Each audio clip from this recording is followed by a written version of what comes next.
কবিগুরু রবীন্দ্রনাথ ঠাকুরের আফ্রিকা।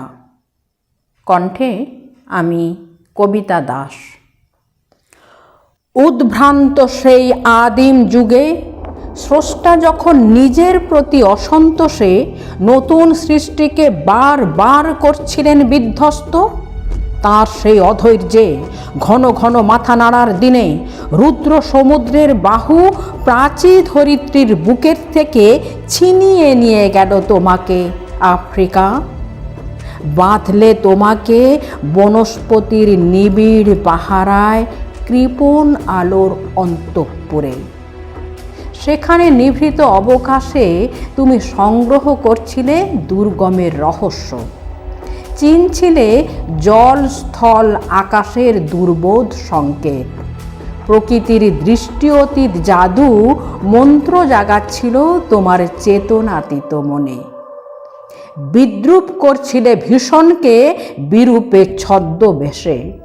শঙ্কাকে চাচ্ছিলে হার মানাতে, আপনাকে উগ্র করে বিভীষিকার প্রচণ্ড মহিমায় তাণ্ডবের দুন্ধুভি নিনাদে।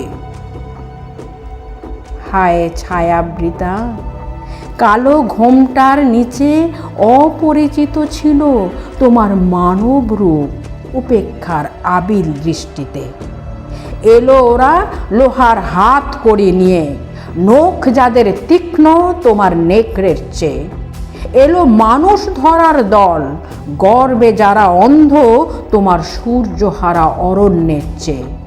সভ্যের বর্বর লোভ নগ্ন করল আপন নির্লজ্জ অমানুষতা। তোমার ভাষাহীন ক্রন্দনে বাষ্পাকুল অরণ্য পথে পঙ্কিল হলো ধূলি তোমার রক্তে অশ্রুতে মিশে। দস্যু পায়ের কাঁটা মারা জুতোর তলায় বিভৎস কাদার পিণ্ড চিরচিহ্ন দিয়ে গেল তোমার অপমানিত ইতিহাসে। সমুদ্র পাড়ে সেই মুহূর্তেই তাদের পাড়ায় পাড়ায় মন্দিরে বাজছিল পূজার ঘণ্টা। সকালে সন্ধ্যায় দয়াময় দেবতার নামে শিশুরা খেলছিল মায়ের কোলে। কবির সঙ্গীতে বেজে উঠছিল সুন্দরের আরাধনা। আজ যখন পশ্চিম দিগন্তে প্রদোষকাল ঝঞ্ঝা বাতাসের ঊর্ধ্বশ্বাস, যখন গুপ্ত গহ্বর থেকে পশুরা বেরিয়ে এলো, অশুভ ধ্বনিতে ঘোষণা করল দিনের অন্তিম কাল। এসো যুগান্তের কবি, আসন্ন সন্ধ্যার শেষ রশ্মিপাতে দাঁড়াও ওই মানহারা মানবের দ্বারে।